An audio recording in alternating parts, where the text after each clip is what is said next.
మేషరాశి జాతకులకి జూలై నెల మాస ఫలితాల భాగంగా గ్రహస్థితి ఏ రకంగా అనుకూలిస్తుందో విశ్లేషణ చేయడం జరుగుతుంది.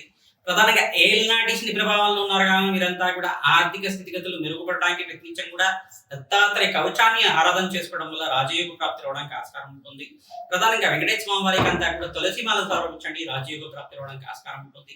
సంఘంలో గౌరవం పెరుగుతుంది. ప్రధానంగా బుధ భగవానుడు గిరగమనంలో మార్పు ఈ యొక్క కర్కాటక రాశి నుంచి మరియు స్వచ్ఛత్రమైన మిథున రాశికి అంతా కూడా మార్పు చెందడం వల్ల అదృష్ట యోగం కలిసి రావడానికి ఆస్కారం ఉంటుంది. రాజయోగ ప్రాప్తి రావడానికి ఆస్కారం ఉంటుంది.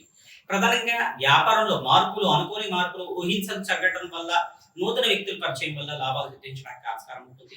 ప్రధానంగా గృహంలో ఈ యొక్క మనశ్శాంతమైన జీవితం జీవించడానికి, ఉన్నతమైన స్థితి పెరగడానికి ప్రణాళికలు వేసుకుంటూ ఉంటారు. ప్రధానంగా అదృష్టం కలిసి రావడానికి మంచి శుభమైన కాలంగా చెప్పడం జరుగుతుంది.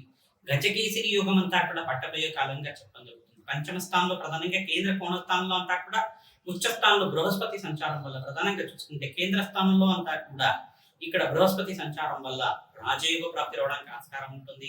ప్రధానంగా చతుర్థ స్థానంలో బృహస్పతి మార్పు మరియు చంద్ర భగవానుడితో పాటు కలియిక, అంటే కర్కాటక రాశిలోని బృహస్పతి చంద్రుడు కలియిక వల్ల రాజయోగ ప్రాప్తి రావడానికి ఆస్కారం ఉంటుంది.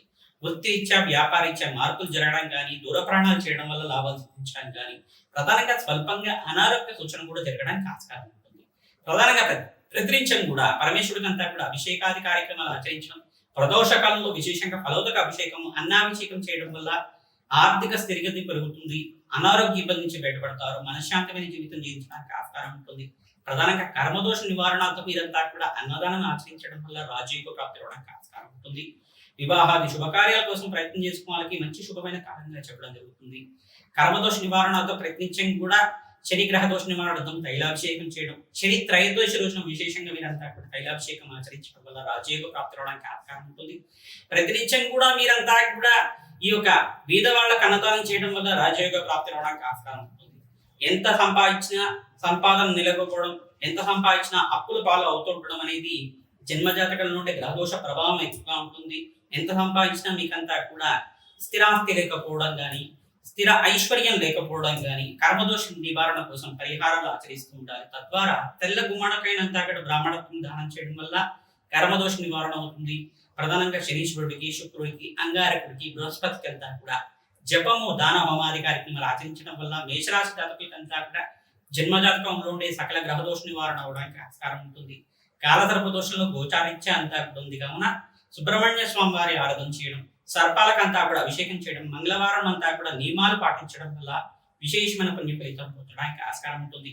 రావి చెట్టు దగ్గర పప్పు దీపాన్నంతా కూడా అఖండ దీపారాధన చేసి అక్కడంతా కూడా దేవి ఖడ్గమాల స్తోత్రాన్ని అంతా కూడా వినడం కానీ చదవడం కానీ చేసుకోవడం, మహాలక్ష్మి దేవి సహస్రనామాలు ప్రయత్నించడం కూడా 3 సార్లు చదువుకోవడం, వినడం కానీ చేయడం వల్ల రాజయోగ ప్రాప్తి అవడానికి ఆస్కారం ఉంటుంది. మహాలక్ష్మీదేవి ఆవిర్భావ చరిత్ర అనే చరిత్ర ఉంటుంది. క్షీరసాగర మతంలో మహాలక్ష్మీదేవి అంతా కూడా ఈ రకంగా ఆవిర్భావం జరిగింది. క్షీరసాగర మతంలో మహాలక్ష్మీదేవి యొక్క చరిత్ర అంతా కూడా ఈ రకంగా ఉంది.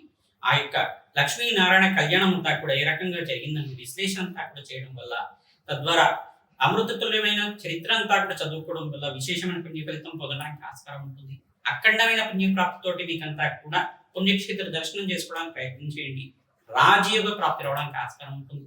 స్వల్పంగా గ్రహాలన్నీ కూడా, కొన్ని గ్రహాలంతా కూడా ఇష్టమైన ఫలితాలు ఉంటాయి కనుక నవగ్రహాలకు అభిషేకం చేయించడం, నవగ్రహాలకంతా కూడా దాన హోమాది కార్యక్రమాలు ఆచరించడం, నవధాన్యాలంతా కూడా అగ్నికి సమర్పించడం వల్ల రాజయోగ ప్రాప్తి రావడానికి ఆస్కారం ఉంటుంది. రాజశ్యామల యజ్ఞాతిగతలు ఆచరించడం వల్ల రాజయోగ ప్రాప్తి రావడానికి ఆస్కారం ఉంటుంది.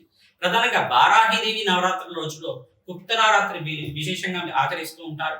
ఎవరైతే కనుక దేవాలయంలో గుప్త నవరాత్రులు వారాహిదేవి ఆరాధన చేస్తుంటారో బ్రాహ్మణోత్తంకంతా కూడా వస్త్రదానం చేయడం, అమ్మవారికి అంతా కూడా గూడాన్న ప్రీతమాసాయి బెల్లం పరవణాన్ని కానీ, దద్దోజనాన్ని కానీ, పులిహోర కానీ నివేదన చేయడం వల్ల శత్రుబాధల నుంచి బయటపడడానికి ఆస్కారం ఉంటుంది.